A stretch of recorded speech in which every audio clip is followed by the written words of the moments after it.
thank you for joining us. Thank you for joining the Fine Masculinity podcast. We'll get set up here really quick and get right into it. Get my sound set up here where I need it, where you can hear me, and we can get this thing rolling. I do thank you for joining me today on the Fine Masculinity podcast, and we are raring to go today. I am looking forward to the direction of the podcast today, and I hope that in some way that I can be a blessing to you and maybe give some insight to this thing. You'll see the title called Ego, Masculine Ego. And I know that it seems like we talk, you hear talk about toxic masculinity. And on this podcast, we address that. We address how masculinity in of itself is not toxic. But we really need a more masculinity in and among the men of our generation, of the generations that are coming on, and we need to. I think that we just need to be comfortable in our masculinity. A lot of men, I think, have lost the courage to do to stay on their purpose and to do what they were placed in the earth and on the world to do, what they were born to do. And they need the courage to be able to do that. There's been a lot of things in society that try to hinder and try to dampen out masculinity. And I think that we need a voice that can talk and voice that can reach out to give men the permission, if they need that, to be men and to use the God-given ability that they have and the God-given strength that they have to be men. And I'm here. Part of my purpose and my mission is to give that permission. You have that permission to stay on your purpose, stay on what it is, what task it is that you've been placed on this earth to do. And here lately, I've been hearing a lot about ego and masculine ego. Give me a minute. I'm going to get a drink real quick. But been hearing a lot about masculine ego and how that ego is good. I've heard that masculinity is bad. By the way, I'm not, I don't know if that was on video or not, but I am not sponsored at all by Bang. I just like to drink that one. But anyway, by the way, I've got this, you let me know what you think about it. I've got this cup called Fine Masculinity Cup. Can you see that right there? Very good. Yeah, it's it's a nice looking mug. I don't know if I'm going to produce that or not. I don't know if I want to go that direction, but I do like the mug. My wife had put that together for me, and I said, I really like it. She goes, here's something to go along with your your podcast. And I am so excited and looking forward to getting into this today. I'm still learning, so I'm still learning with you. Had to change the direction so the cord is on this side instead of on this side. So it's going to allow me to move more freely with my hands, and I tend to talk a lot with my hands. And so hopefully it doesn't get annoying, but I like to talk and express myself with my hands. So I'll try not to make any signs or symbols that may not be go along with the YouTube family or whatnot, but be YouTube friendly, family friendly. I'll try to keep my hands to myself, right? But I do like to use my hands a lot to express what I'm trying to say and the point that I'm trying to say it in. But as we get right into it, I do want to welcome you again to the Fine Masculinity podcast. I hope that through these series of different topics that we talk on and different avenues that we may go down and roads that we may take, I'm hoping that in some level, in some way, that we can all look at it and say, yeah, that's get some help from it and get some guidance, just to be able to get some reassurance that masculinity of itself is approved. And I think that we need more masculinity in the world. We need more masculinity in our the day and age that we live in, and in our societies, in our families, and in our culture that we live in. But as we get right into it, this topic about ego, and I've always, I ask myself, I don't always, but I ask myself, is ego really a problem? Is it something that we need to even look at? Is it something that is going to is it something that we really need to dive into? Is it really a problem? You talk to some people and they say that, ego is a problem. You talk to others and they say ego's not so bad. And we kind of need ego because people that tend to have ego, a lot of times they actually get things done because they have an egotistical way of thinking through problems and thinking through things. And so they are concerned about different aspects of what they look like, how they look to the world, how they act, how they maneuver themselves through the world and through culture. And so, when you look at masculinity and you look at the ego that's involved in masculinity, we have to ask ourselves a question: Is it a problem among masculine? Just be genuine, among masculinity. Is it a problem? Is it something that we need to be focused on and dive into? If it is important to have, what value does ego bring? What value does it bring to the table? What value does your ego, my ego, what ego, what does that bring to the table? What is it? Does it add positive? Is it add negative? Is it something that is useful? Is it something that men can hone into and really become more masculine? Is it something that we really need to be asking ourselves? Is it something that holds value? And if it does hold value, what value does it bring? And if and then decide whether or not we want to have that in our life and in our marriages, in our lives, and in our being a father to children. I'm a father to 6 children, so being a father to them, what kind of ego does that take a place in? Where does ego take a place in being a father?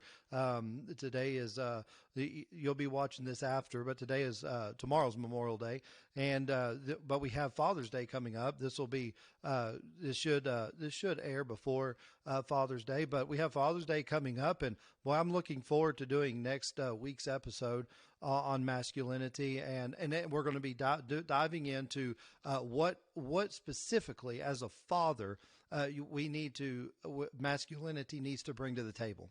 As far as being a father, as far as being a daddy, what's the difference between being a father and being a dad? What's the difference between being a friend, a dad, a father? There's a difference, and there's a line that needs to be drawn.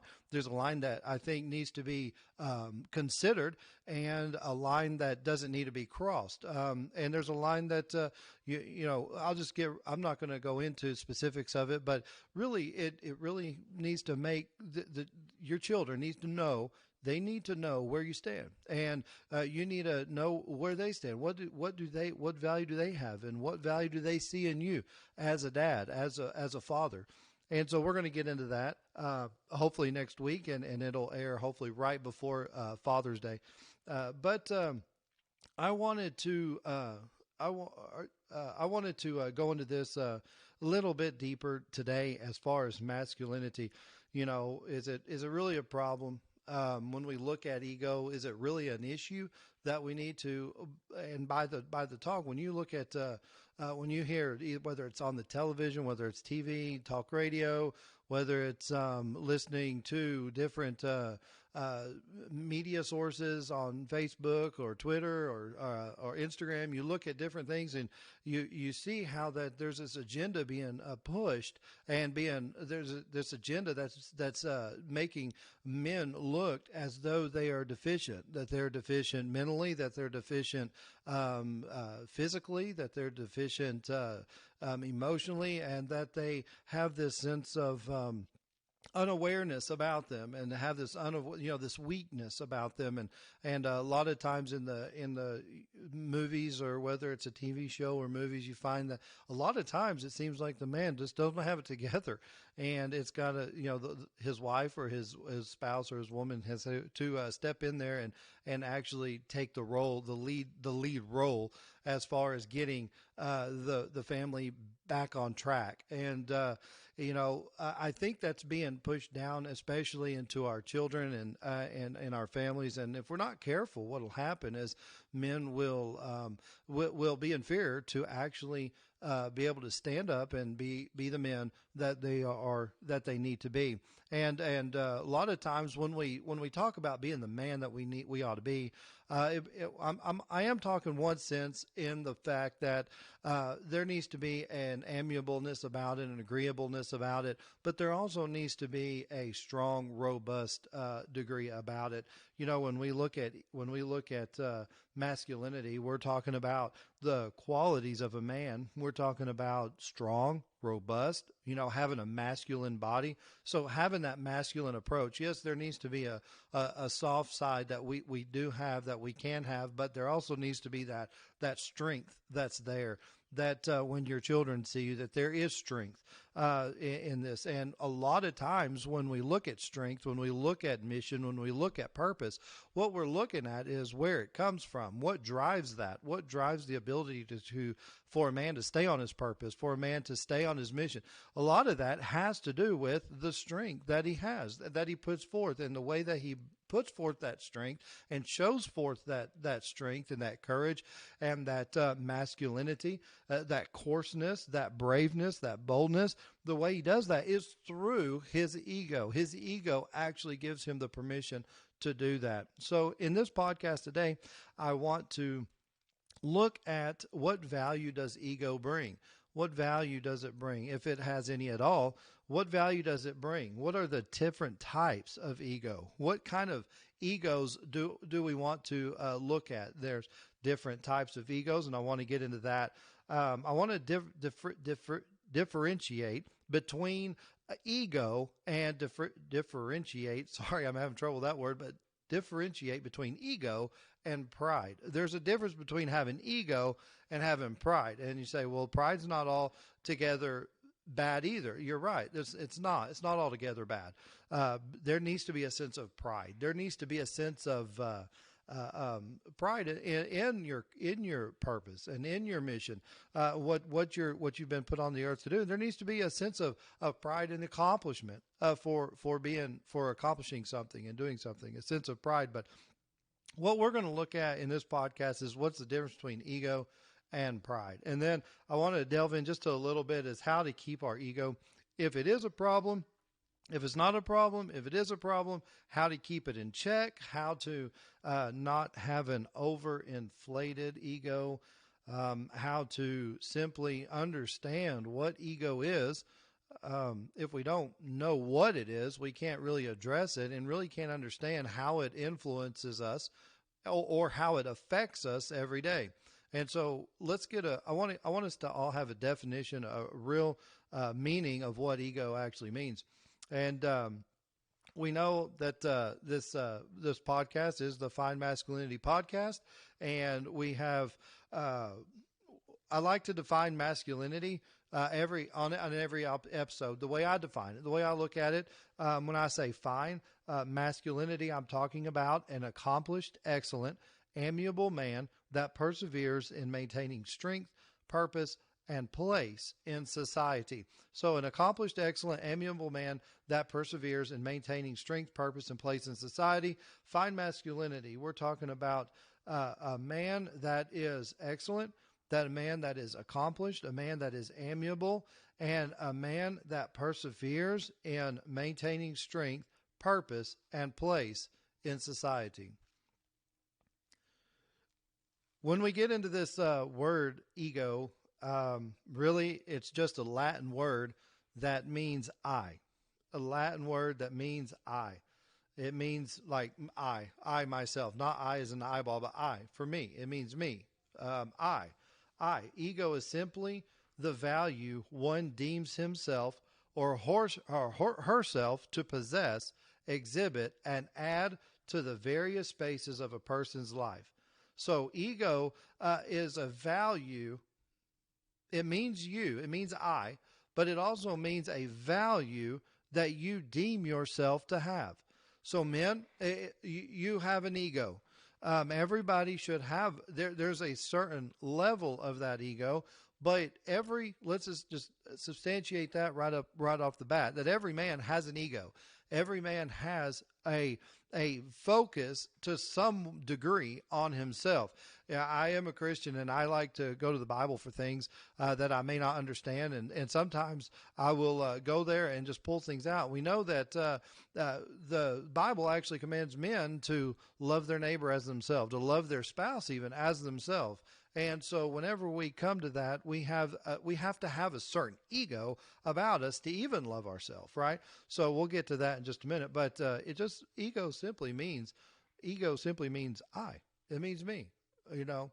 And what that focus is it's an inward focus. It's a focus that comes. It's an introspection, intra focus. It's focused inward on the man. And so we have to sometimes. Men, we do have to take a step back and just look at ourselves and say, you know what? Are we what we need to be? Are we who we need to be? Take an introspection of ourselves and say, where are we? Where's my ego? And in this podcast, I want to talk today. I want to talk about this ego, about men and masculinity and the ego that we hold. I was thinking, I was like, how do I define ego? How do I, and I was looking up different illustrations and examples. And one thing I came across, I was like, I was just sitting here thinking that, as far as when you look at grocery stores have egos. I cannot stand going grocery shopping.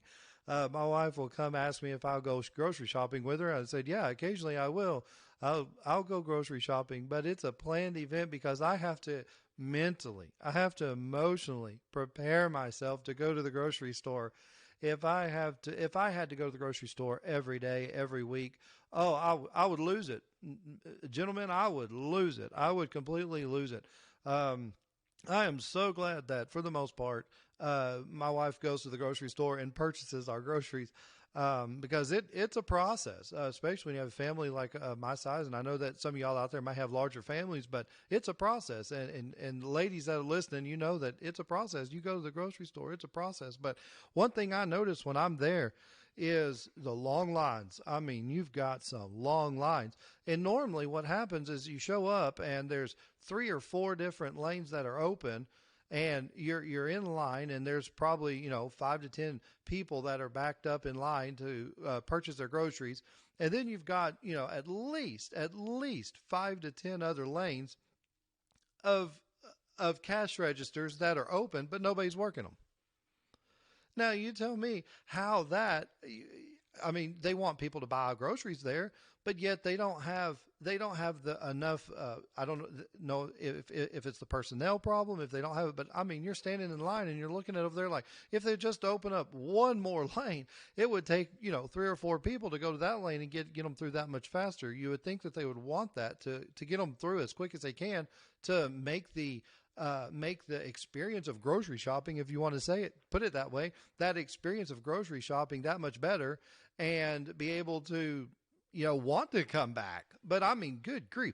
If you sit there and you wait in line for 15 minutes and you've got all these other registers that are open and they're not letting you go through the check. It just, I'm telling you, you can see what I'm saying.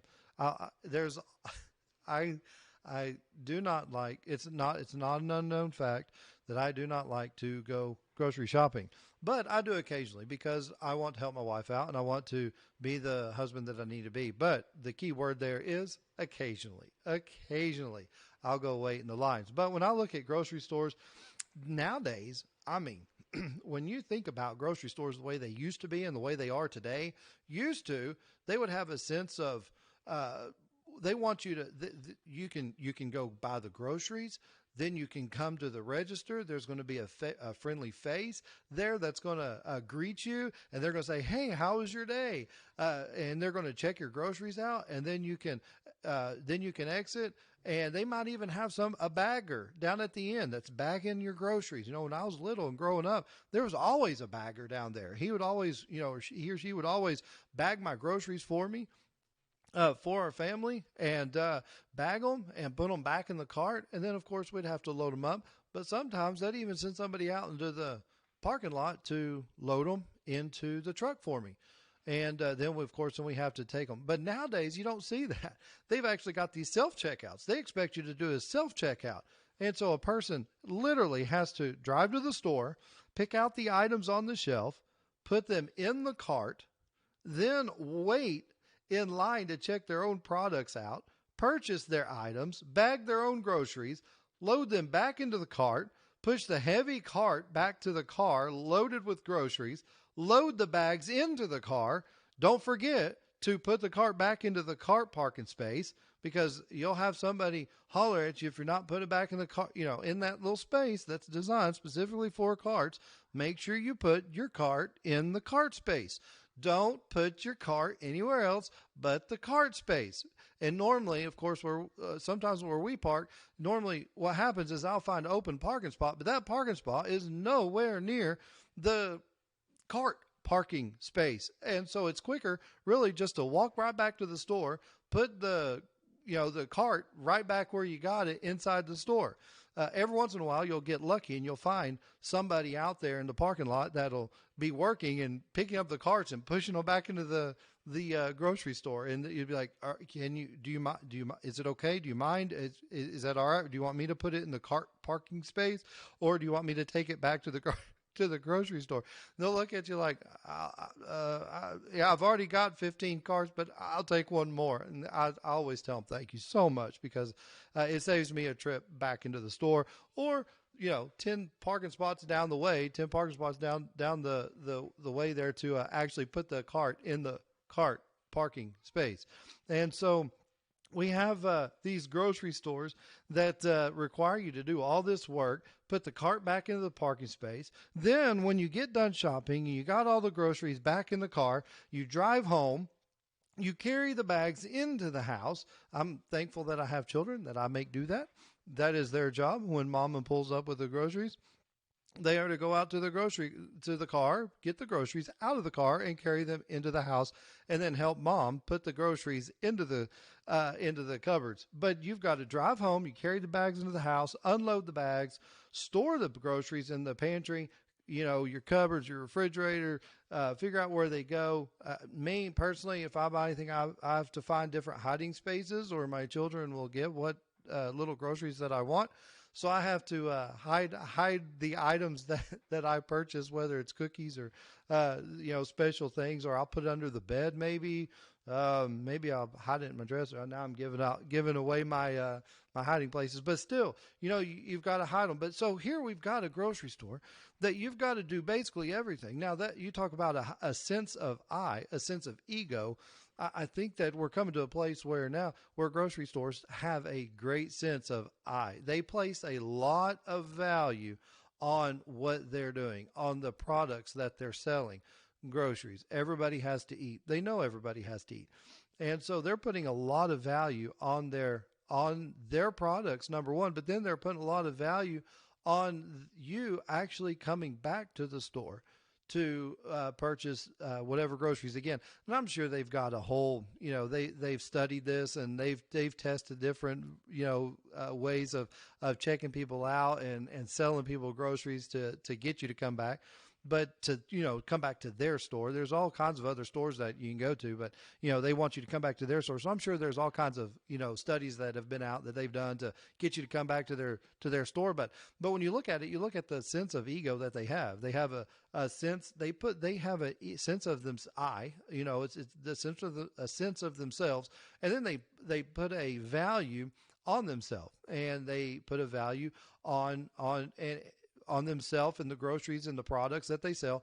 And when you look at it, it is an inflated sense of ego to a certain point. Another one is the government. When you look at the government, I mean, they have an inflated sense of value. They have an inflated ego about them. A lot of these politicians, they talk a lot, but they hardly ever, they never get anything done. It seems like they try to talk and make themselves inflated and look bigger and better, but they seem to never get anything done. It's a lot of talk, but not get anything done. Our gas prices go up, groceries go up, cost of living goes up, and they say, well, we're going to do something to bring it down. Well, it just continues going up, and that's just what we have to face, right? That's just something that we're going to have to continue to go. But when you continue to look at, but when you look at the ego that's behind that, when you look at the ego that's behind the government and the sense of the value that they place on themselves, it's out of this world. It's pretty high. So we have ego. What kind of value do you deem yourself to have? What kind of value do you place on yourself? What kind of value do you bring to the table? Do you exhibit? What kind of value do you add to different friendships that you have? What kind of value do you bring to different places that you go, your workplace or your church or your family? What kind of value, what kind of ego do you have in regards to that? What kind of sense of yourself do you feel like you bring? What kind of value do you place on that to bring to the table? When I think of ego, there's a list. There's positive and there's negative traits. There's positive and negative.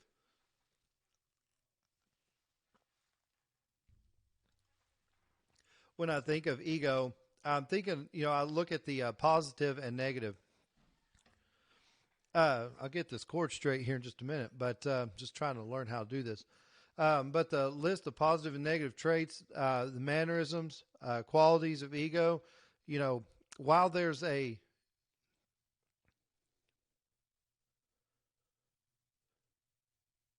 so we look at the government, and has how they have an ego. We look at the grocery stores, how they place a value on what they bring to the table. And while there's a huge difference, when I look at the government, I mean, especially the government, and when I look at what kind of value they put on themselves, and I just want to say that while there's a huge difference between feeling valuable, quote unquote, feeling valuable and actually being valuable, it takes the presence of at least a certain level of ego for one to even feel valuable.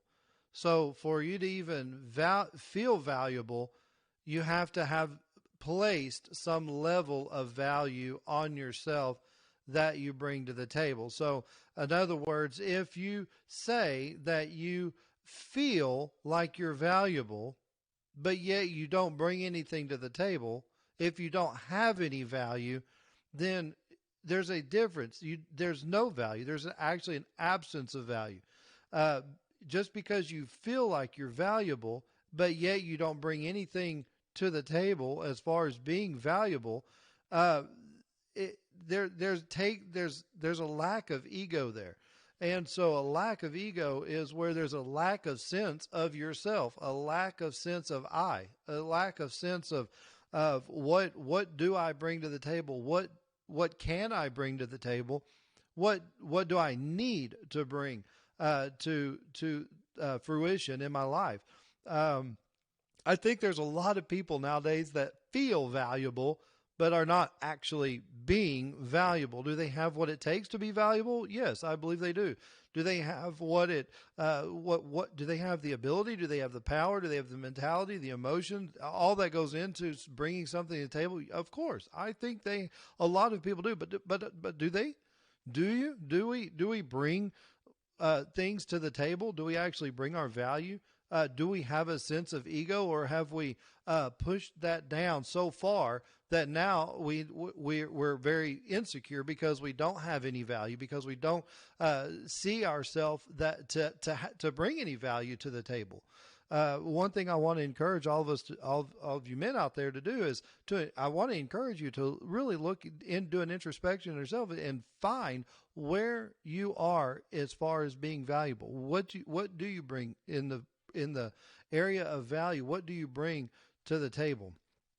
Whether it's your marriage, a friendship, wherever you're at, what kind of value? What kind of value do we bring to the table? It's just a good question that I think we need to answer. And if it's something that we're in a place where we're feeling valuable, but yet we're not being valuable, I encourage you to find those areas to be valuable. It takes the presence of ego, a sense of self, to even feel valuable, because that's what's going to make you bring something to the table. The absence of ego is the absence of value. If you don't have any ego, you don't value yourself. There's no value there. If you don't have an ego sense of I, a sense of what I need, a sense of what I want, what direction I want to go in life, a sense of what my purpose is, a sense of what my mission is, and know those things, there's the chance that you're actually going to bring value to the table is very low. So in order to feel valuable, it takes ego. It takes something inside you to drive you to do those things. And a lot of that comes from the place where we call ego. I want to say this, that a man ought not to think more highly of himself than he really is. There's a fine line between, and we'll get to that in just a minute, but a man ought to think of himself as he is. Be genuine, be real. A man ought not to think of himself more highly than he ought to think. I think that's found in the Bible somewhere, that we ought to be real, be genuine, be humble, but also have a sense of ego, have a sense of, and the way I look at it is there's a spectrum. There's a spectrum. You have no ego, and you have a whole lot of ego. And with no ego, there's no value, because you don't see yourself as bringing anything to the table. You find a man that's depressed. I always say, you find a man that's depressed, and that's a man that don't have a sense of purpose, don't have a sense of accomplishment, don't have a sense of mission. You give a man a mission, a purpose, you automatically see his eyes light up. He's ready to go. He's ready to get something done. And so what we see is, you take a man that is depressed. You probably have a man who don't have a mission and needs a purpose, needs something that he can go out here and accomplish, and actually be valuable, bring something to the table. But men ought to think of themselves. They ought to have permission to think of themselves as bringing something to the table. Okay, we all know it's not all about men, but there's a high priority in men and masculinity that needs to be there. I want to go through really quickly the different types of ego. We have, I want to cover first the negative ego, then I want to cover positive ego, and then lastly, we'll cover toxic ego. What is toxic ego, and what are the characteristics of each of these, and what do they bring forth in our lives? What are the types of ego? So I want to first say that ego is important in masculinity. Ego is very important. It's very important that men tap into their ego. it's very important that men tap into what ego is and what it brings to the table, and that value that it holds, and understand what it is so they can understand how to control it. Men should never have anything control them. They should be in control of their lives. Let me say that again. I thought that was good. Men should not have anything be in control of them. They should be in control of every aspect of their life. Men, you've got to get control. Have control of yourself, of your life. Have control over your mission, over your purpose. Get some discipline. Get some control. And for the most part, if we're talking about fine masculinity, we're talking about a sense of control. We're talking about a sense of knowing how things operate, how things move, how to handle yourself in different situations that you come into, or different people that you come into contact with. And so when we do have contact with in certain situations, we're going to face one of these three egos. If not in ourselves, we're going to find them in other people, and we kind of need to know what it is and how to address them. So we don't want to think of ourselves more highly than we ought to think, but what we want to do is understand what ego is and understand how it operates and how to control it, how to put it in a place where it benefits us rather than tear us down, because there's a line that can be crossed where it can tear us down if we let it get out of hand and are not in the control, if we're not controlling it, if we're not behind the wheel of our life and of our ego and of our emotions and of our attitudes. So I encourage all of us to have an ego. Understand that you can have an ego. It's okay to tap into that ego. It's okay to move in a place where ego is coming out, and where people do see that you have a sense of ego, a sense of self, that you do. I mean, after all, the Bible does say to love your spouse as yourself. There should be a level of love, a level of care, a level of attention that you put on yourself. And basically what I'm saying when I say that, you're talking about bringing a certain level of value to the table, a certain level of value. And so the first ego is a negative ego that I want to just right quick go through. Negative ego. You know, a negative ego, when I look at a negative, right off the bat, you always say, oh yeah, here we go, negative ego. Well, there's a difference between a negative ego and a toxic ego. A negative ego is an ego with a low sense of value of yourself. Now, a negative ego, let me just get this right off the bat, that a negative ego is not a ego that is good. It's not an ego that is something that is in masculinity. An alpha male has a lot of ego, and the negative ego is, you have your spectrum of no ego, more ego, most ego. Well, on the very low side of that spectrum, negative ego, you have a sense of there's no care for themselves. They tend to not look at themselves. They look at themselves in very low esteem. They have a very low sense of self of themselves, and usually the characteristics of a negative ego is, first off, is weakness, weakness in the mind, weakness in the body, weakness in the spirit.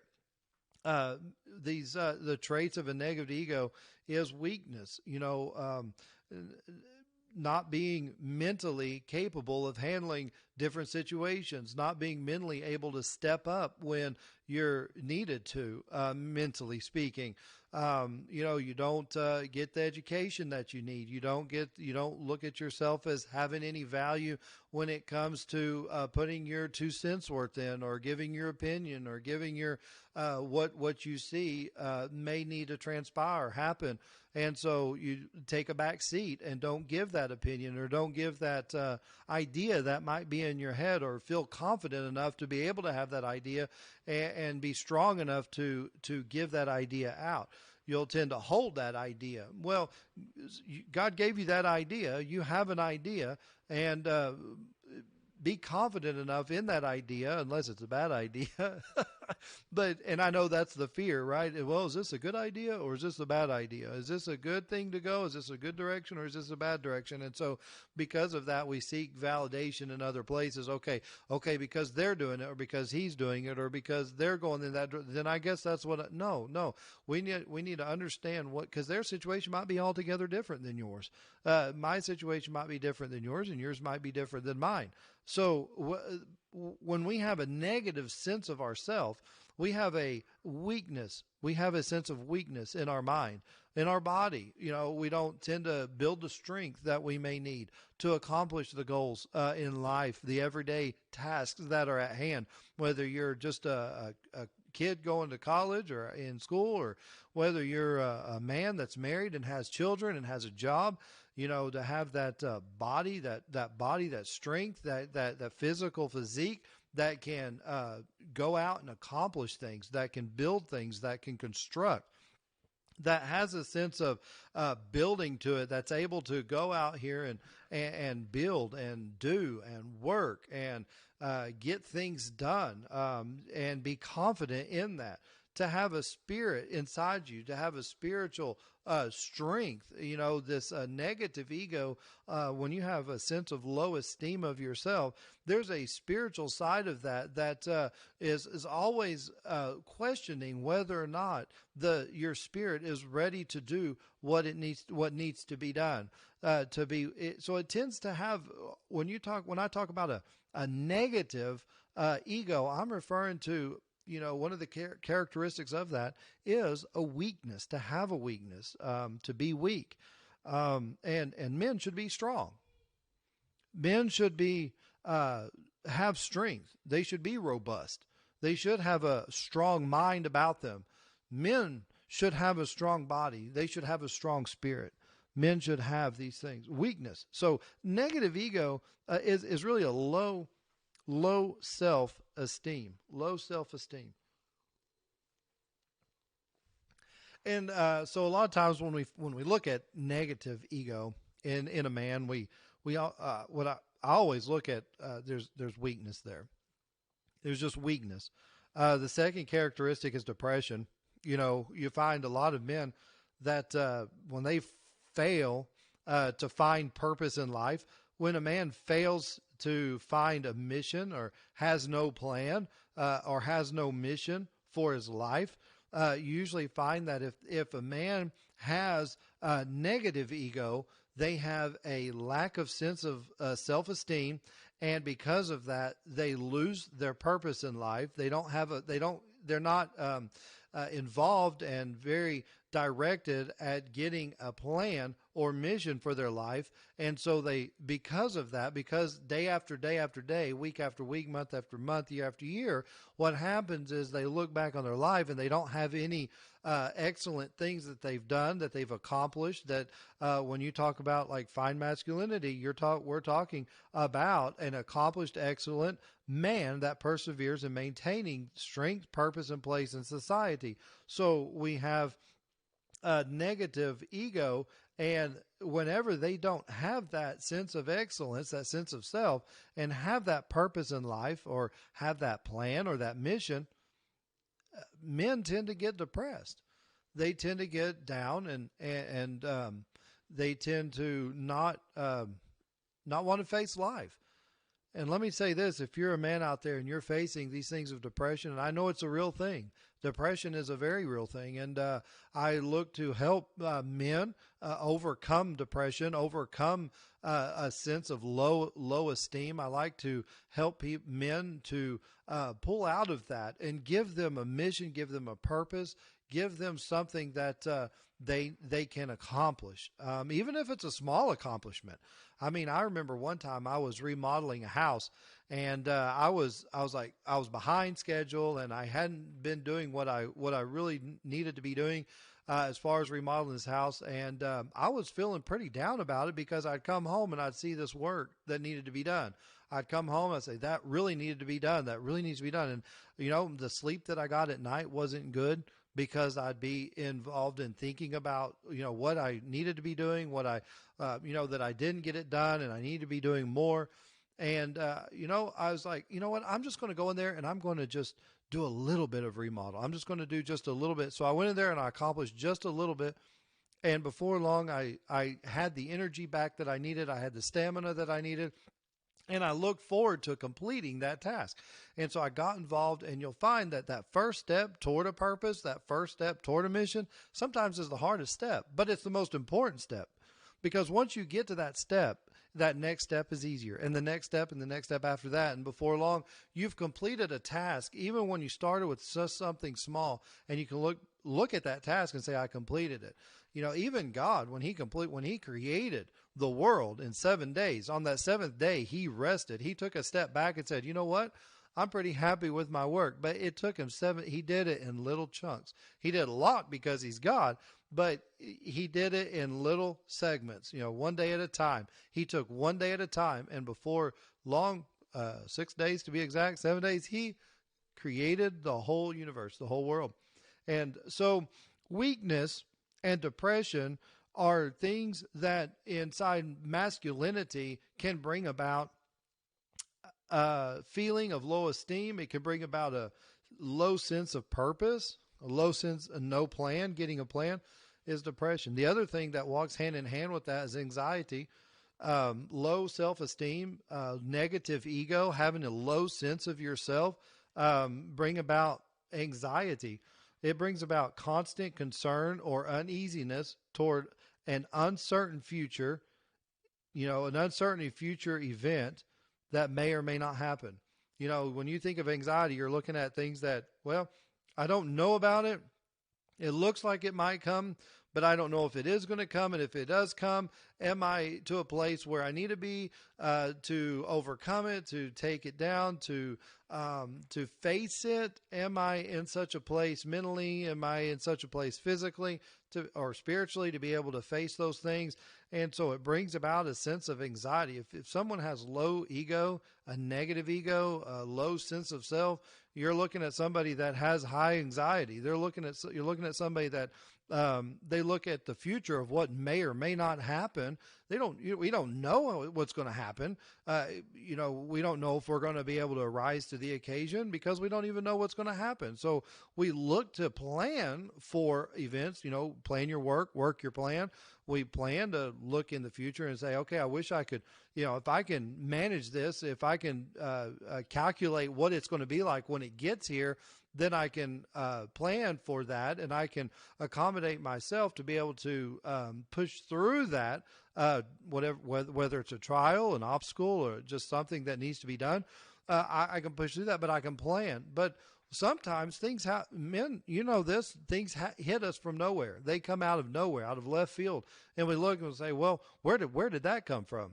How did that come about? What, and then we're faced with a decision on what direction do we go? What do we do? How do we overcome it? What do we do to get past that? So anxiety can be very, very deep. What's the word I'm looking? It can get you where you're not doing what you're supposed to do. I forgot the word that I'm looking for, but debilitating, something like that, where you don't have where you think low of yourself, and now the ability is not there to be able to do what you want to do, or at least your confidence is gone in giving yourself the ability to do what you you need to do. So weakness, depression, anxiety, negative ego, low sense of low self-esteem. It gives you, you talk about somebody that has no value, low value, or at least think themselves to have low value, a sense of low value, and not have the high confidence that they need. It brings about anxiety. And so if you're a man that's facing that, I encourage you to have boldness, have courage. And I know it's easier said than done at times, but to be able to understand that even when it does come, I'm going to give it my best shot. And if it works, great. If it doesn't work, then I can look inside myself and know that I gave it my best shot.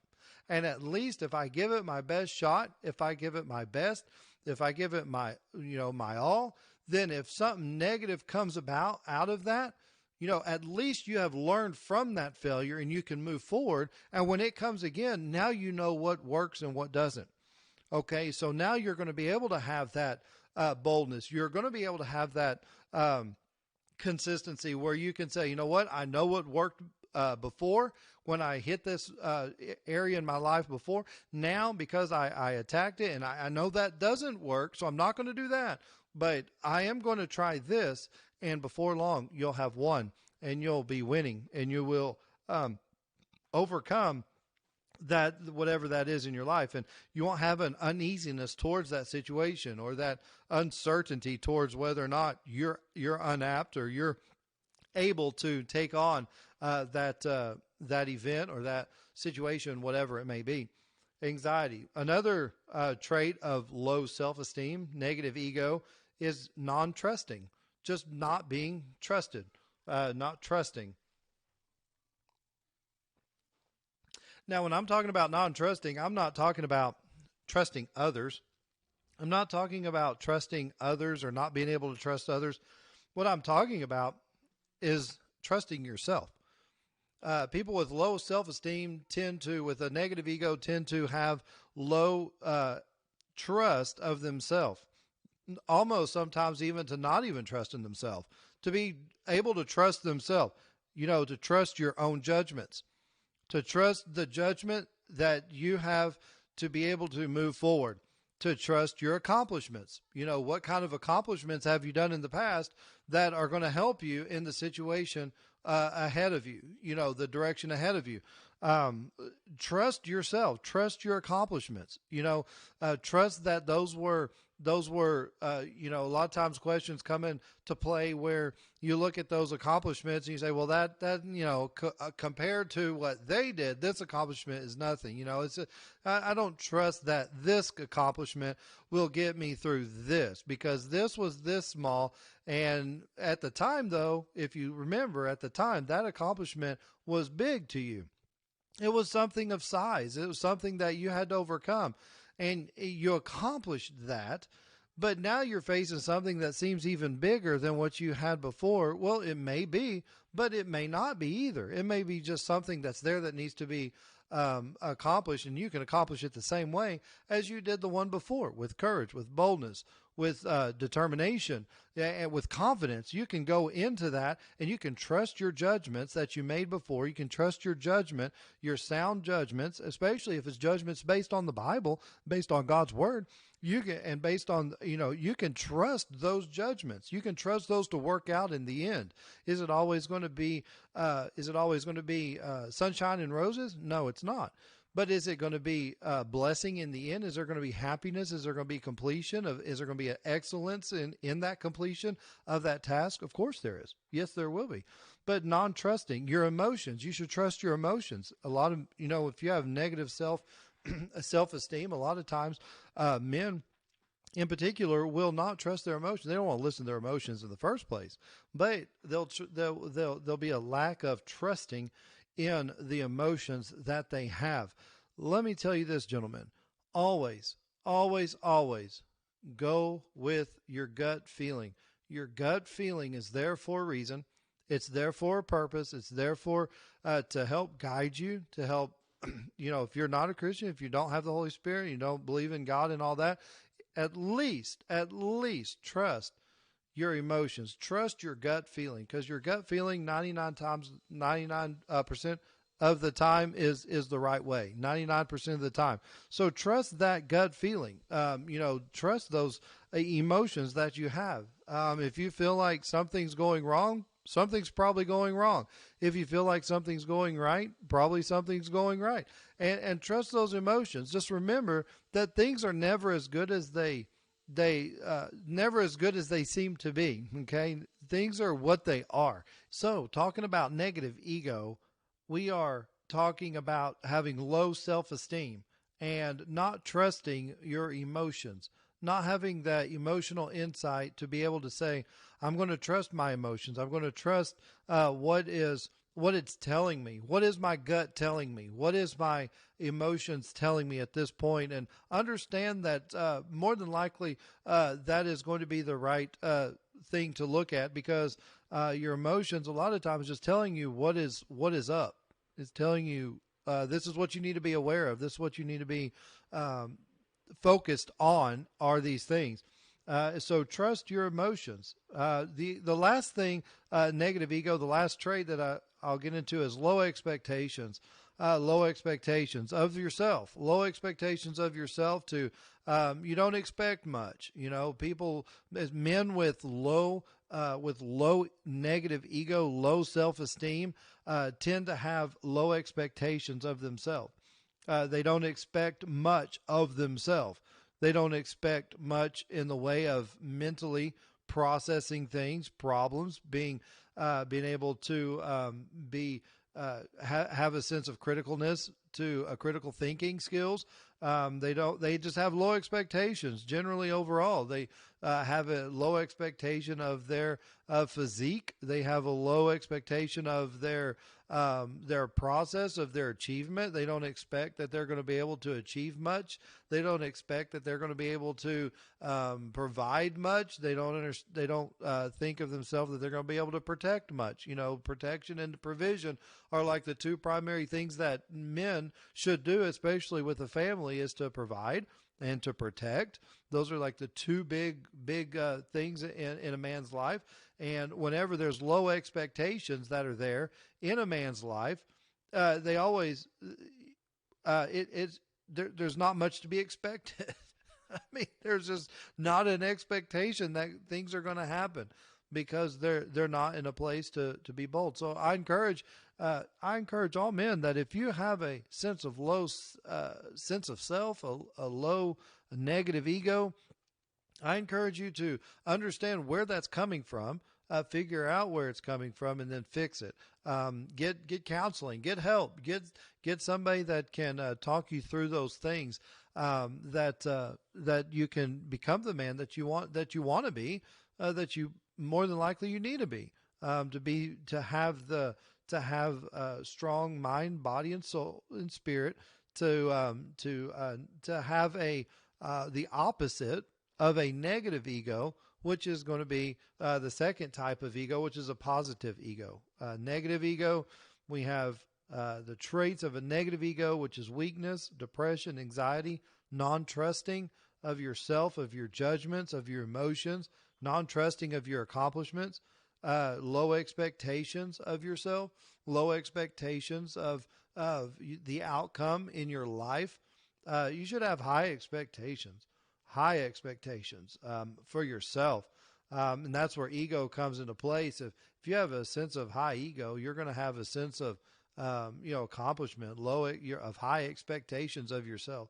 The other ego that we see is a positive ego, and this is referred to as a good ego, just a positive ego. He's got a positive sense of himself. He's got a positive perspective of himself. He's got a ego that is solid. He's got an ego that is healthy, and he has a strong sense of his abilities, of himself. There's 5 values that a positive ego can bring to the table in your life, that can bring into your life. And the first one I want to cover is integrity. And let me just say this, that it like I said before, it is okay to have an ego. I give you permission to tap into your ego. And I especially want you to tap into this ego, not have that negative sense of self, that low self-esteem, and not have the one we're going to get to here in a minute, not have a high sense of self, but have a good, positive sense of self. Have a good, positive sense of who you are, a solid, healthy, and strong sense of who you are. Not to think more highly of ourselves than we ought to think, but to think of yourself and not to just think that we hold value, but know where that value comes from, and then tap into those values and bring those values to your everyday life, to the table. The 5 values of a positive ego. The first one is integrity. integrity. Integrity simply means wholeness, entireness, unbroken state. It means pure, genuine, unadulterated, unimpaired state. And these are coming from the 1828 dictionary. I love the 1828 dictionary. It gives just whole, pure definitions of words. I've got one right here, and I look through that for a lot of my resource. I use that as a great resource to find definitions for words and where I understand what a word means, and then how to apply that into my life, how to apply that to my life. Integrity is a sense of wholeness. If you have a positive ego, you're going to have integrity. Positive ego is one with integrity, and integrity is basically completion, entireness. Integrity is an unbroken state. It is a whole state. It is a healthy state. It is one that is going to be pure, one that's going to be genuine, one that's going to be unadulterated. It's going to be one that doesn't have a lot of filthiness in it. It's going to be one that's going to not have a lot of impurities in it. The more the more pure it is, the more filtered it is, the more integrity it holds. Because you talk about the integrity of glass. If it's broken, it's not going to hold much water, right? If a glass is not going to, if it's broken, it's not going to hold as much water. It's not going to, the integrity is not there. If you have a complete glass, it's not broken, what's going to happen? That's not going to leak. It's going to be utilized for the purpose that it was built for and intended to be used for. And so it holds integrity. There's integrity there. Same thing in a man. Same thing. The more unbroken that you can be, the more unbroken that a man is, the more unbroken and the more entire he is, the more whole he is, the more integrity that man's going to have, the more integrity that man's going to bring to the table. And that's the thing about integrity. You and I can't just say, okay, well, I have integrity. This is me. I hold integrity. I'm whole. I'm complete. The thing is actually other people have to give you this label of having a positive ego. Other people have to give you this. Not that we're looking for it, but other people have to give you the label of having integrity. And actually, this is going to be with all of this list that I'm fixing to go through about positive ego, negative ego, toxic ego.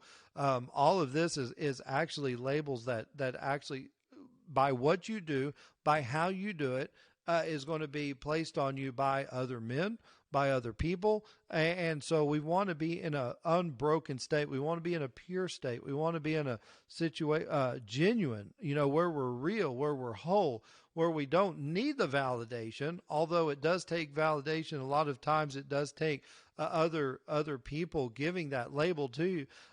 It's still, you don't need that in order to be who you are, to be genuine. You don't need everybody else validating you or giving you permission or whatever. You can look inside yourself and say, okay, this is what I bring to the table. This is why. I know my limits. I know my weaknesses. I know my strengths. I know how to overcome this. I know how to move forward in this. And so I'm going to choose to have integrity, and I'm going to come to the table. I'm going to come to my marriage. I'm going to come to my relationship in a whole state. I'm going to come to my marriage in an unbroken state. I'm going to come to my friends I'm going to come to my children in a whole state, as whole as I can be, as genuine as I can, as pure as I can. I'm going to hold integrity in this relationship with my spouse. I'm going to hold integrity. I'm going to come unbroken. Now, all of us have something that we feel like we're broken in, whatever it may be, that we feel broken, that we feel like there's something that could be fixed about us. And that's okay to have that, that back and forth of discerning and really doing an introspection of what value you hold and what value you bring to the table. But when we're talking about integrity, I'm talking about bringing a wholeness, a sense of wholeness to the table, an entireness, who you are in entirety, not I in a lot of the circles that I am around, I know that there's a lot of young preachers and young teachers and young speakers that will look at other men, or other teachers or preachers, and they will just regurgitate what they've heard. They'll just say, there may not be a belief system inside them to tell them that they believe it. They just have heard it and it sounded good, and so now they adopt that, and then they just, because it sounded good, because they just regurgitate that, right? So they don't have anything inside them that says, okay, this is truly, really what I believe. I'm being as genuine as I can. I'm being as whole as I can. I'm having integrity to bring to the table, to say, this is what I believe, why I believe it, how I believe it, and this is why I'm saying what I'm saying. I personally believe that a positive ego is going to bring integrity. It's going to bring a sense of wholeness, a sense of completion, a sense of unbrokenness, If you're broken in an area, if you're broken in an area of your life, get help, get counseling, get a life coach that's going to be able to stand beside you and be able to help you through that, to bring integrity to the table. Not to be somebody that you're not, right? Not to be somebody that you're not, that somebody that you think more highly of yourself than you ought to think, but to think of yourself as you truly are, to bring to the table what you have to bring to the table. If you come with a sense of self that says, here I am, this is who I am, I can't be anything different than what I am, other than if I put the work in to make myself better. This is who I am. This is what I bring to the table. And to this point, this is what I've done. This is how I've done it. And this is the integrity, the genuineness, the realness that I bring to the table.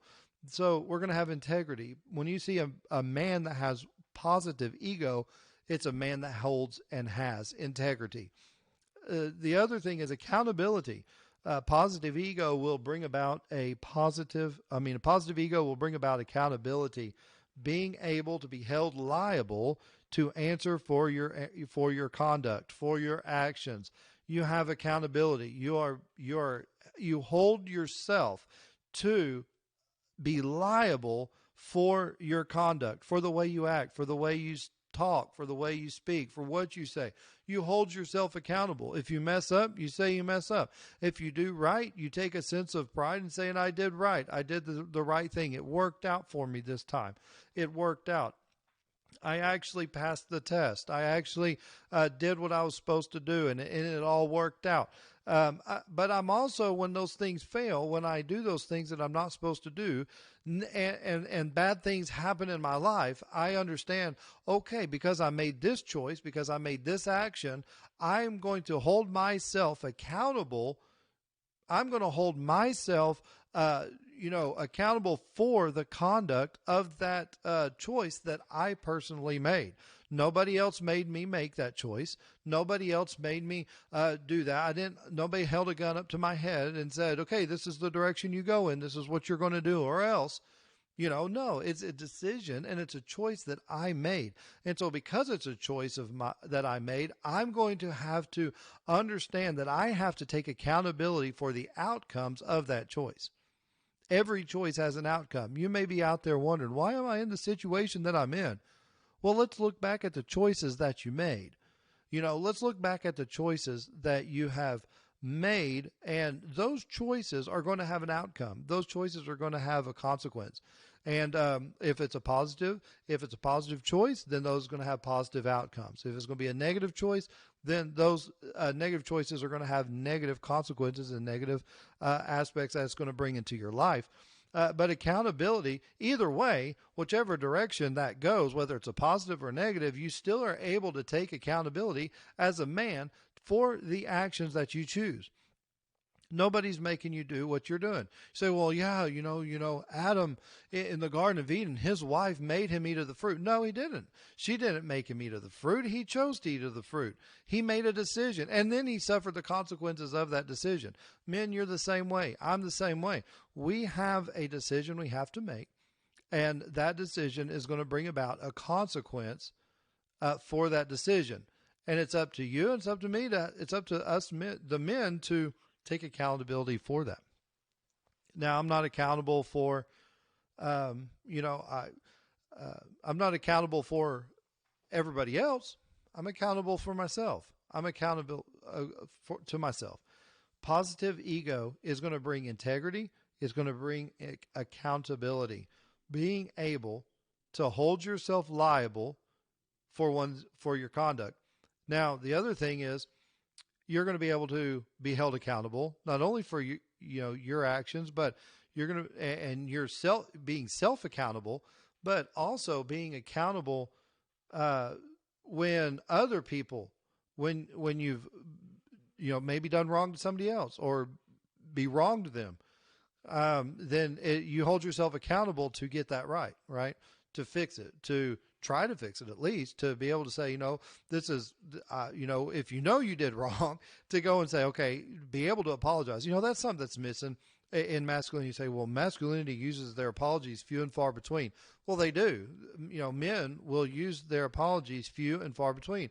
Make sure that it's really your apologies necessary, or else we go back into talking about that low self-esteem. If you're apologizing all the time for no reason at all, and you're just, oh, I'm sorry about that. I'm sorry. Oh, I'm sorry. Oh, I'm sorry. I'm sorry. Oh, I'm sorry.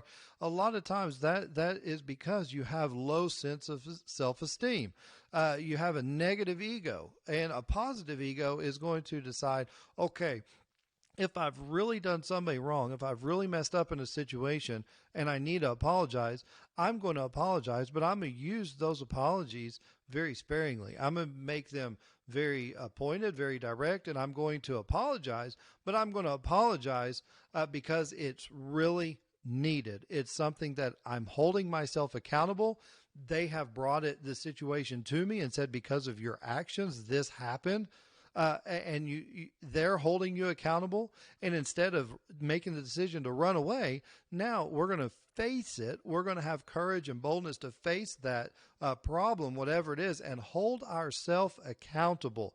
Yes, they're holding us accountable for our actions, but there's something that should be in every man that says, you know what? Okay, I'm going to hold myself accountable for these actions, for these consequences, for these choices that I made.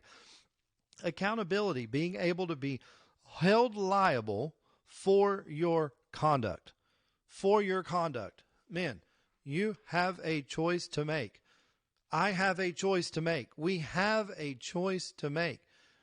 And are we going to hold ourselves accountable for what they've done, for what we do, for the decisions we make, for the consequences? Are we going to hold ourselves accountable?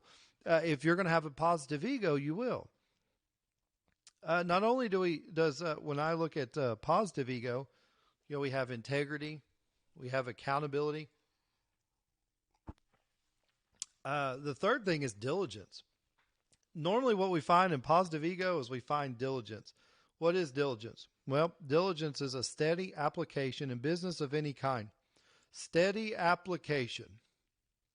Diligence is a steady application in business of any kind. Constant effort to accomplish what is undertaken. Diligence is just a continual applying of yourself to complete the business at hand with excellence, with courage, with constant effort to accomplish the task that is undertaken. Diligence is just that. To continue, to continue, to continue. Diligence is to continue until the task is completed, till the task is finished, till the mission is accomplished. Be diligent about taking care of yourself. Be diligent about taking care of your family. Be diligent about taking care of your children, about your work. Be diligent and have steady application. Continually apply yourself in any business of any kind that you have, to continually have strength and be able to bring the effort to the table, that when you undertake something, when you say, okay, this is what I'm going to do, that you actually do it, that you take the steady application of your life, what you've learned, what you know, the strength you have, and finish the task at hand. Diligence, integrity, accountability, and diligence. The fourth thing we see of a positive ego is perseverance. Persevere and really what perseverance is persistence in anything undertaken, continued pursuit. This is a continual pursuit to accomplish your task and mission, to attack it, to face it, and to persevere, to continue on, regardless if something bad happens, regardless if something good happens, to continue to press on, to continue to persevere, to continue to take on new tasks, to continue to finish old tasks, to continue to take on the processes that need to be in place to be able to finish what you set out to do, to continually grow. We should all continue to grow. Grow. What do you mean by grow? I mean by, I've heard some people say, well, he's not the same person he was 5 years ago. He's a different person. Well, I sure hope so. I really do. I really hope that I'm better than I was 5 years ago, a year ago, yesterday.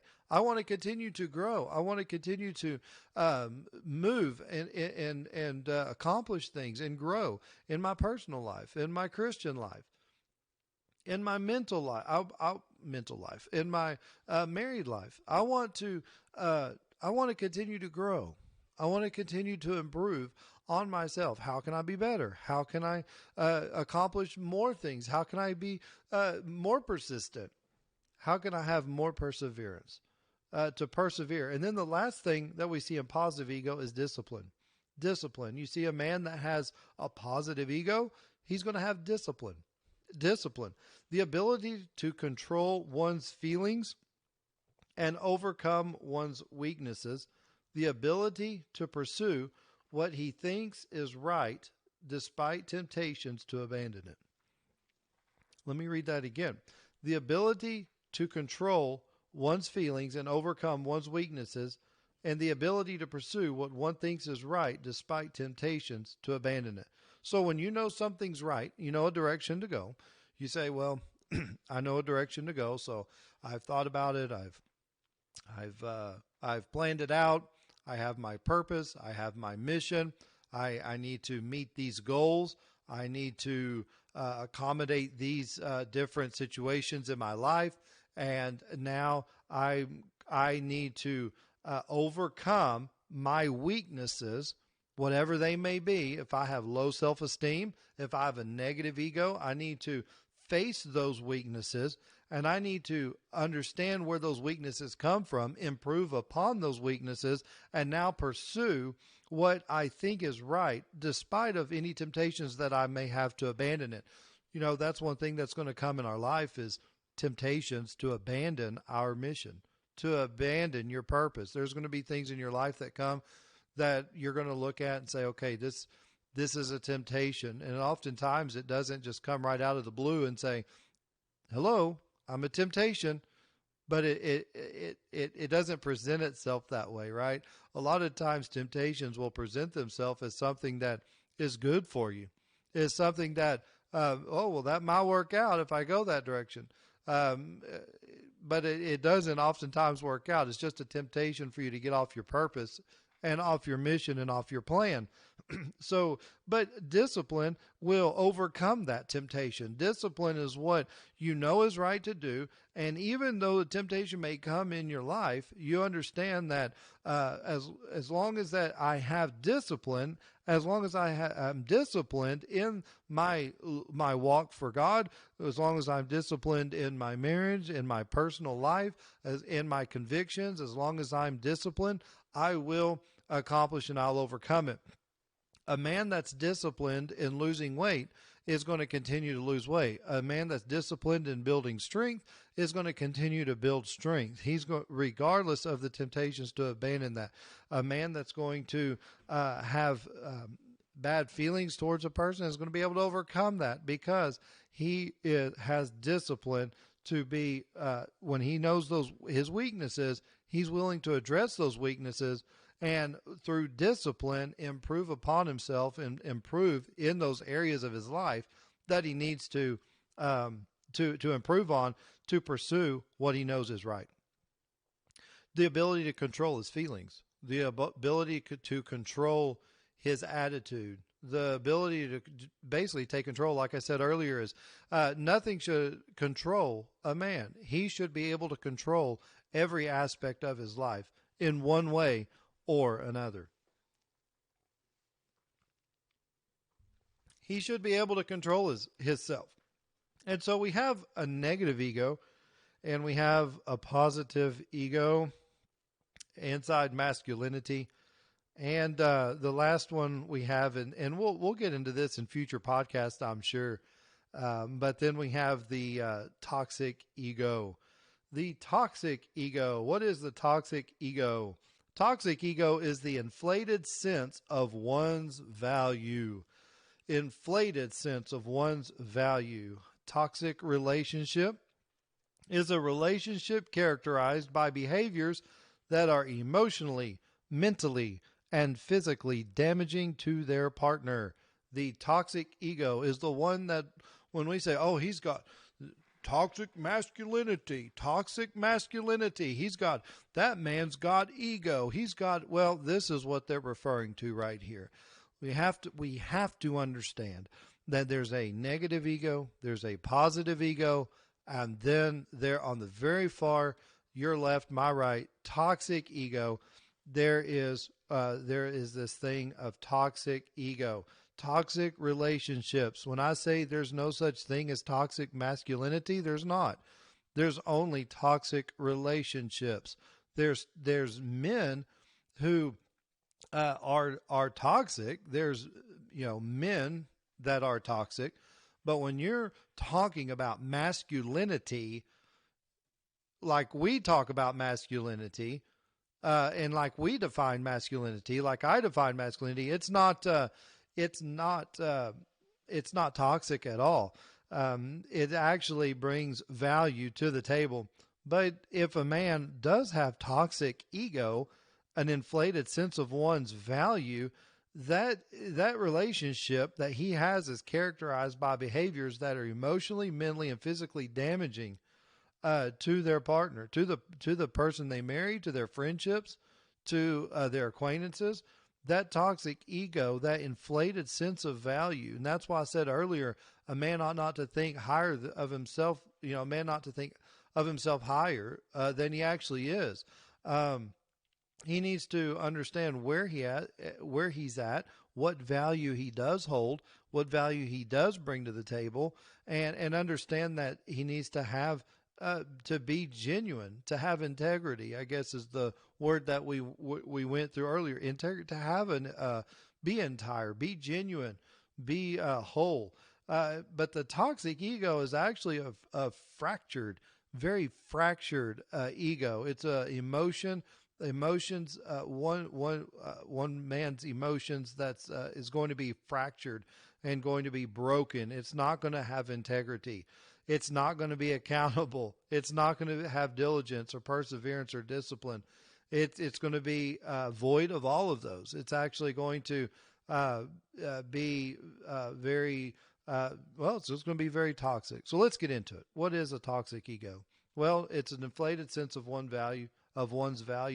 It's an inflated sense of it's you're grander, greater, bigger, more important than you actually are. You think of yourself other than what you actually are. You have a toxic relationship. A lot of times people, not only before they have toxic relationships with other people, they have toxic relationships with themselves. They are toxic. So what are the 5 characteristics of a toxic ego? Well, number 1, this is at the very forefront of any toxic relationship that toxic ego that a man may have. There's five. The first one is manipulative. Manipulative. Now, here's what I try to do in my life. If I come across a toxic individual, they're just going to be held at arm's length for me. I used to allow men, I used to allow friends, I used to allow acquaintances to come into my circle, and I used to allow them to display toxicity around me. And just because I really didn't know any better until I got to looking at this thing and really understood why am I being affected the way that I am? Why am I being affected this way? And I would look and try to figure out, why am I having a bad attitude all of a sudden? I'm usually not one to have a bad attitude. I'm usually generally easygoing, and I like to have friends, and I like to be around people. But then I realized that this toxic ego can really hurt you and really infiltrate your life if you're not careful and let it control you. But the first thing is manipulative. A toxic ego, a toxic man is going to have manipulation. Manipulative. A manipulative person seeks power over someone else and employs dishonest or exploitive strategies to gain it. So emotional manipulation might look like something like screaming or crying or feeling sorry for themselves. Emotional manipulation is, going to be somebody that has to yell to get his point across, flapping hands, screaming, hollering, cussing somebody out, using profanities to get their point across. And, they're not going to be able to tap into the actual words that they can use to get their point across, so they feel like they have to scream and cry and act like that they feel sorry for themselves. And if you don't feel sorry for them because they're in that situation, then they're just going to get that much worse. They have that very emotionally weak, in that they tend to want to scream or feel sorry for themselves for the situation that they're in. And I personally, it's really hard for me to talk about it because I just don't have any time for it. I don't have any time for men that want to scream or yell or holler at other people to get their point across, or to put themselves in a predominant position. There's words that can be used, and screaming at somebody. Okay, more than likely you're going to get your point across, but it's not going to be the point that you think it's going to be. It's actually, especially if you start doing this towards your spouse or towards your children, screaming at them, or just hollering and not using your words. It can cause emotional manipulation. And so the other thing is mental manipulation. What is that? It's like lying, denying, changing the subject, using the silent treatment, passive aggressiveness, constantly moving the goalpost. Mental manipulation is gaslighting, that type of thing.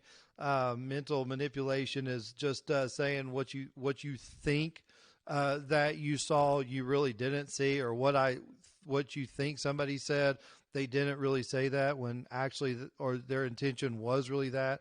Manipulation is lying about, just outright lying about it, or it could be a white lie. A white lie is telling some of the truth but not all of the truth, to be able to mislead you, to misdirect you, to make you think something's happening that's not. Mental manipulation is like lying. It's denying what really happened, denying what really exists right before you. I'll be honest with you. I've had people like this in my life that'll say, okay, and try to explain a situation. I'm looking at what's really in front of me, what's really happening, yet they'll sit there and try to justify and twist it and turn it to really deny what's really there, and give a justification for what they think it is or what direction it is, when it's right there in front of you. The boxes, typically boxes are brown, and it's a brown box, and that brown box is not going to change. It's going to continue to be a brown box unless I do something to alter the image of that brown box. And so the more you talk about how that brown box is not a brown box, but it's a black box, uh, it's not a black box. It's a brown box. It's a box that's brown. And so they'll use that denying, or they'll change the subject, or you'll be under, it'll seem like y'all are coming to an understanding with each other, but then all of a sudden what happens is they'll change the subject. And now you're like, they're off in left field. And you're like, where did you go? Why can't we agree on this? Why can't we seem to agree? Well, it's because if you agree with them, now they're going to look like they're just normal. Everything's fine, but they want to be held grander. They want to be held greater. They want to be held to a higher level. And so what do? They change the goalpost. They say, okay, well, you reached that. So now instead of the goalpost being here, you reached it. Now I'm going to move the goalpost. Now I'm going to move it to higher. I'm going to move it upward. And so they're constantly moving the goalpost, and you never can attain it. You never can meet the level that they're at. You can never get to that section. So they use mental manipulation. They change the subject. They use a silent treatment. Silent treatment is just one where they just ignore you. They don't want to have anything to do with you. They just ignore, and you're like, okay, why, there's this thing that, you're rocking along just fine. Everything seems to be moving around. And then all of a sudden you're like, he passed me and didn't say hi. He starts ignoring, walking by. That's a type of mental manipulation to get you to do something that they want you to do, or be somebody that they want you to be. This lying, denying, changing the subject, using the silent treatment, passive-aggressive comments. Passive-aggressive comments, that's a big one. Having just passive aggressiveness about them, that they'll make a joke to make you appear smaller than they are. And that's what it's all about, is because they have a weakness inside them, because they are broken, because they do have a sense of insecurity about them. They want to be displayed. They want people to view them as being higher or more important or grander than they are. And that's really what it boils down to. And a lot of that is just having a narcissistic attitude. So manipulative, physical manipulation, that's the other thing. Fear, of hurt, pain, or aggressiveness.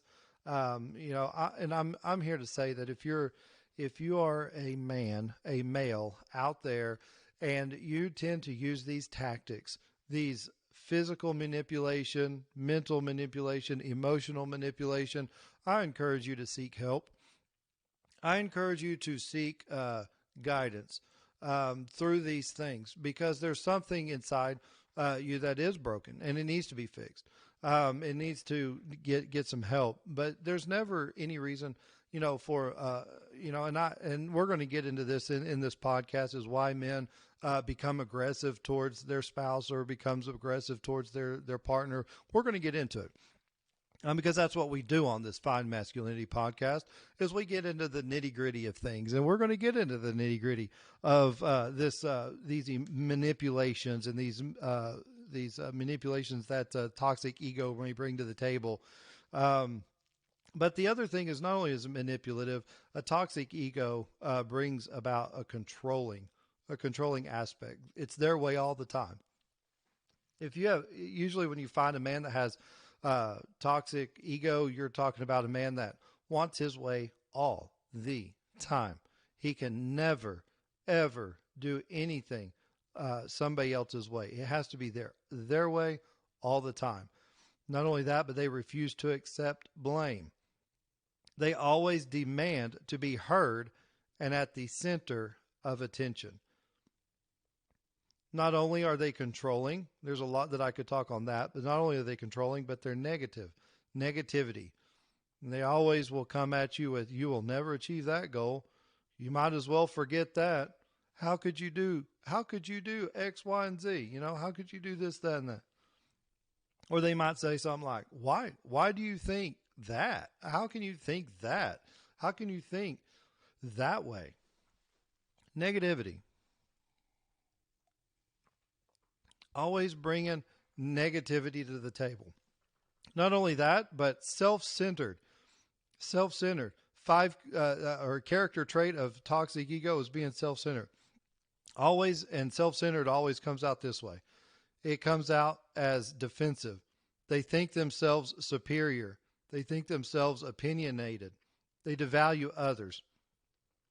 I want to say this, that constructive criticism is okay, but self-absorbed people always take criticism too far and use it as a weapon to allow them to devalue others.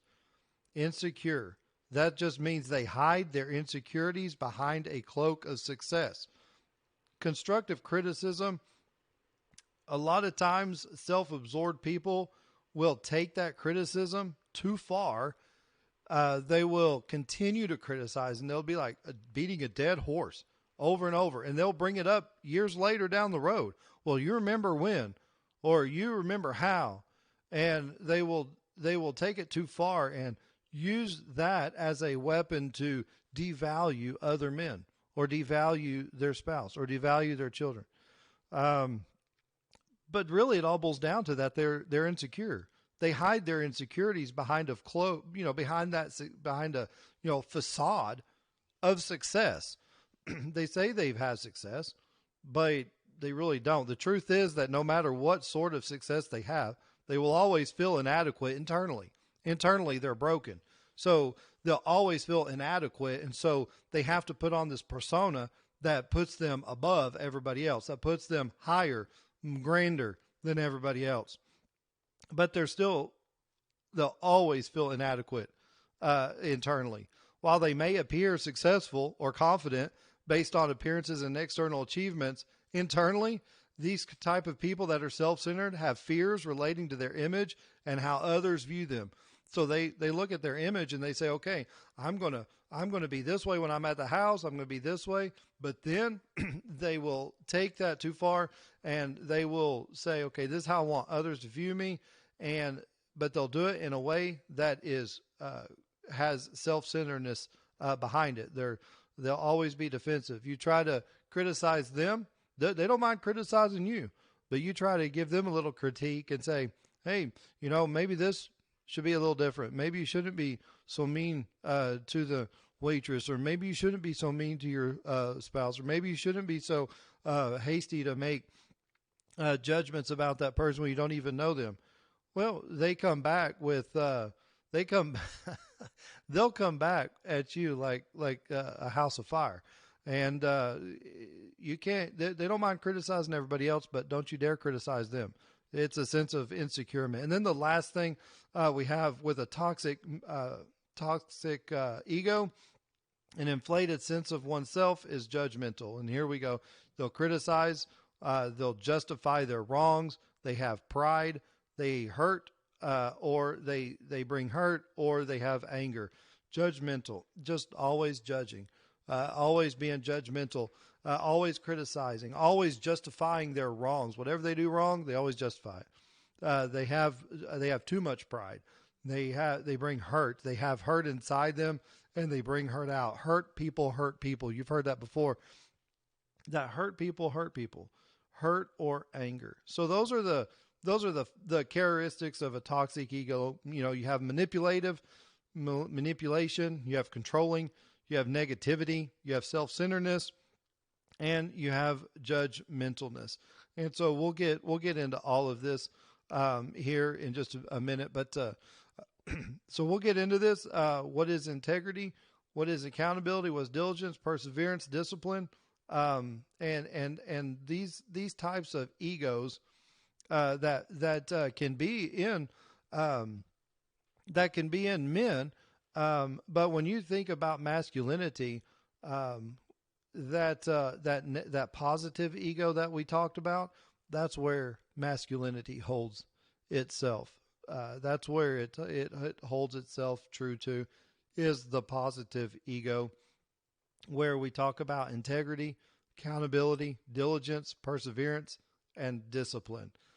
And so inside masculinity, true masculinity, you won't find a manipulative person. When you have a masculine man that is not broken, that can look inside himself for validation and look to God for direction and look to his past failures for direction and his past victories for direction. You find a man who has an ego that is not a negative ego. It's not a toxic ego, but it is a positive ego because they have a positive perspective and they're solid, healthy, and they have a strong sense of themselves. I want to thank you for joining the Fine Masculinity podcast today, and I hope you've gotten help from it. If you would like, to contact me, you could send me an email. I can be reached at finemasculinity@gmail.com. I can be followed on my Facebook page at fineMasculinity, and I'm on Instagram as well at fineMasculinity. It's at fineMasculinity on Instagram. So follow me over there. Don't forget to subscribe. Don't forget to like this video, and I'll be looking forward to coming back to you in the coming days with another podcast on the Fine Masculinity podcast. Thank you. Have a good day.